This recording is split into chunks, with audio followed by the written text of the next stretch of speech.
Emma stood alone in her small Seattle apartment as evening light slipped through the window, turning the walls soft gold, and for a moment she just listened to the quiet, the kind of quiet she had grown used to since her breakup, a quiet that felt calm on the outside but heavy inside, because every sound reminded her of how much had changed, how nights used to be shared and now belonged only to her, and when her phone buzzed on the counter she almost ignored it out of habit, but something made her look, and there it was, a simple message from Lily inviting her to a casual night with friends, nothing loud, nothing wild, just people, music, food, laughter, the kind of night Emma once said yes to without thinking, but now every invitation felt like a small test she wasn't sure she could pass, and she walked to the window holding the phone, watching cars move slowly through the damp streets, remembering how the city used to feel full of promise before heartbreak taught her caution. Before trust felt like a risk instead of a gift, and she told herself she was fine staying in, that she had work to do, that rest was better, that being alone was easier, but the truth pressed gently against her chest, because easier did not mean happier, and her reflection in the glass looked tired in a way sleep could not fix, and she thought about Lily's kindness, about friends who had never stopped caring even when she pulled back, and about how loneliness often grew quietly when you kept choosing comfort over connection. And as she reread the message she noticed how it didn't demand anything from her, it didn't promise magic or change, it simply offered company, and that simple offer stirred something deep inside her, a small ache mixed with hope, and memories rushed in of nights filled with laughter, of feeling seen, of belonging without effort, and she realized she missed that more than she admitted, missed the feeling of being part of something, missed hearing her own laugh,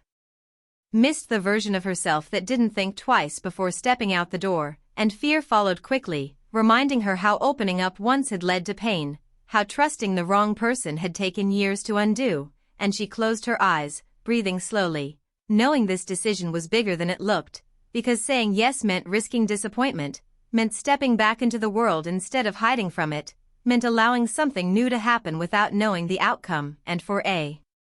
long moment she did nothing, just stood there while the city moved on without her. Until she understood that staying home would not protect her heart forever, it would only keep it small, and that thought changed something. Because Emma didn't want to keep shrinking her life to avoid hurt, she wanted to feel alive again, even if it scared her, and with a steady breath she unlocked her phone, typed a short reply, and sent it before she could change her mind. And the moment the message left her screen her heart beat faster, not with panic but with energy, as if a door she thought was closed had quietly opened, and she leaned back against the counter, surprised by the smile on her face, realizing that this simple yes was not about one night. It was about choosing herself, choosing movement over stillness, choosing the chance of joy over the certainty of silence. And as the sky outside darkened and city lights began to glow, Emma felt something she hadn't felt in a long time, a sense that tonight might matter, that even small choices could lead somewhere new, and though she didn't know what awaited her beyond her apartment door, she knew one thing clearly: she was tired of letting fear decide for her, and for the first time in a long while, she was ready to step back into the night. Emma stepped into Lily's apartment, and immediately the warmth of light, music, and chatter wrapped around her like a familiar hug, making the nerves in her stomach twist and settle at the same time, because it had been so long since she had felt this kind of welcome, since she had been part of a space where laughter and comfort existed naturally, not forced, and friends greeted her with smiles and quick hugs that reminded her of belonging, of people who knew her past but still chose to include her. And as she moved through the room, taking in the smell of food and the soft hum of conversation, her eyes landed on Daniel, someone she had met before but never really noticed, and something about him tonight made her heart skip a beat. Maybe it was the way he leaned slightly forward as he listened to Mark speak, or the quiet confidence that radiated from him without effort, or the calm in his gaze that seemed to see more than the surface. And when their eyes met, he smiled, not a showy smile, not one meant to charm, but a genuine, slow smile that felt like recognition, like a secret being shared silently across the room. And Emma felt a warmth spread through her chest that she hadn't expected, a mix of curiosity and a fluttering nervousness that reminded her how alive small connections could make a person feel. And before she knew it, she was sitting near him during the card game, and conversation flowed easily, light questions that revealed more than they asked, The kind of talk that didn't judge or probe too deep too fast but still left room for understanding, and she laughed at something he said, a quiet, soft laugh that surprised her because it came so naturally, and she noticed herself leaning in slightly when he spoke, noticing how he made even small stories feel important, as though he genuinely cared, and while the room was alive with chatter and movement, the moments between them held a different rhythm, one that felt private even in public, where each glance and smile seemed to linger, and Emma caught herself thinking about how it had been a long time since someone made her feel seen in that simple way, and she reminded herself not to read too much into it, that it was just a friendly evening, just a night with people she trusted. But even as she said the words in her mind, her heart refused to listen, and she felt excitement, a subtle thrill, that maybe something more could exist, or maybe it was just the feeling of being fully present and alive again, and she marveled at how quickly the room had shifted from familiar comfort to quiet anticipation, how easily laughter and connection could create sparks she hadn't felt in months, and she realized that tonight, even without planning it, might change something, might awaken feelings she thought were buried. And as the game continued and people joked around, she caught herself stealing glances at Daniel, noticing little details, the way his hands moved when he gestured, the slight crease of his smile, the way he listened before responding, and all of it felt new, intriguing, almost electric, and while she tried to stay casual, to not let her thoughts run too far ahead, she couldn't deny the thrill that came with every shared glance, every gentle smile, and she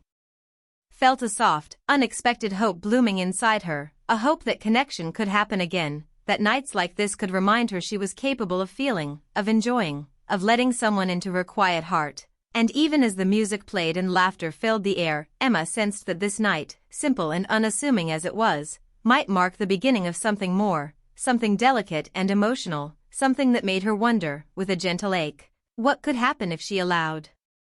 herself to feel fully again. As the night deepened and the music softened, Emma found herself stepping onto the balcony, needing air, needing a moment away from the laughter and chatter inside, the cool Seattle night brushing against her face, carrying the faint scent of rain and city lights, and for the first time that evening she allowed herself to breathe fully, to feel without distraction, and then Daniel appeared beside her, quiet and calm, as if he had followed the same impulse without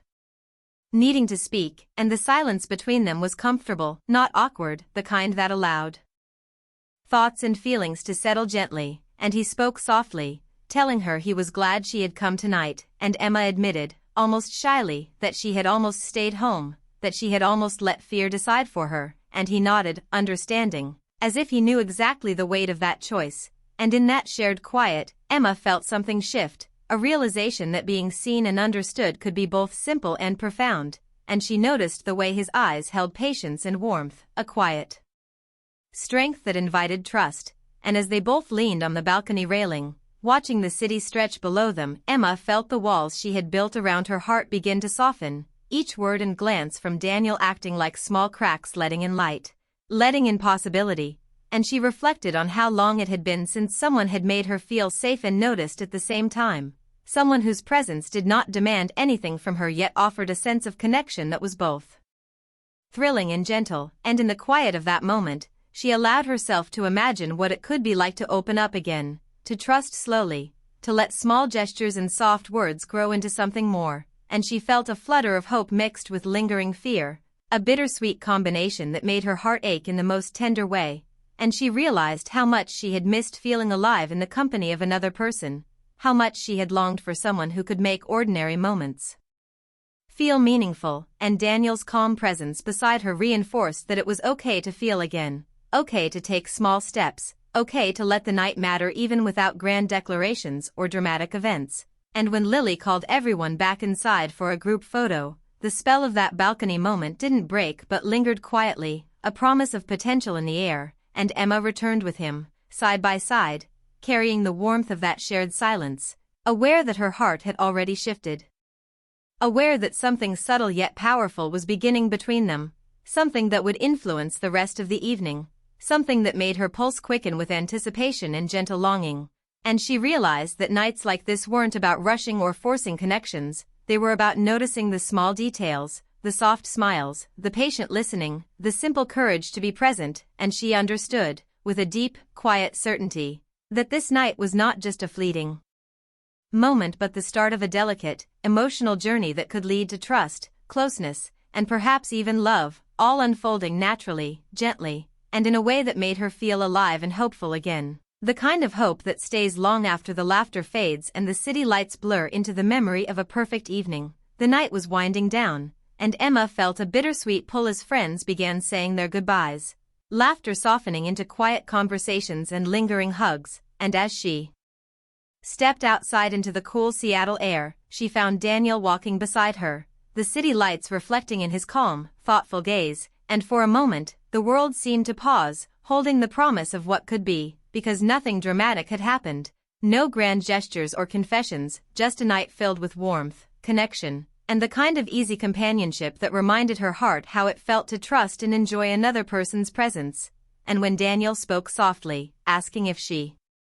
might like to meet for coffee sometime, Emma felt a flicker of excitement mixed with fear, a recognition that saying yes again was both simple and brave, and without overthinking, she replied that she would, and immediately a wave of relief and joy washed over her, because she realized that tonight had been about more than him, more than flirting or attraction. It had been about her choosing to step back into life, to embrace possibility, to allow herself to feel, to laugh, to connect, to risk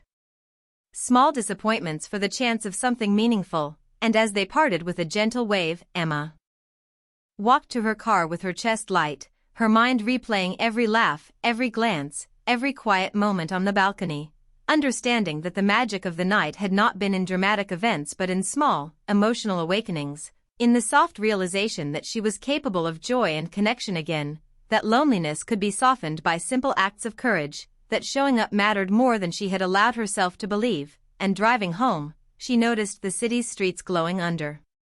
the streetlights, reflections dancing in puddles from an earlier rain, and in that beauty she found a quiet metaphor for herself, a heart once dampened by hurt now catching light again, fragile but alive. And when she reached her apartment and set her keys down, she smiled at the thought of the evening, the people, the conversations, the unexpected closeness with Daniel, and the choices she had made, and she understood that this night would linger in her memory not as a single event but as a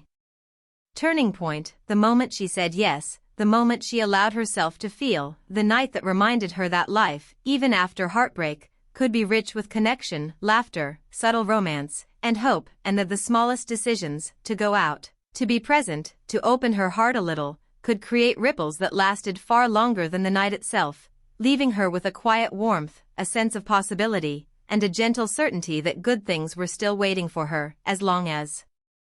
she continued to say yes to life.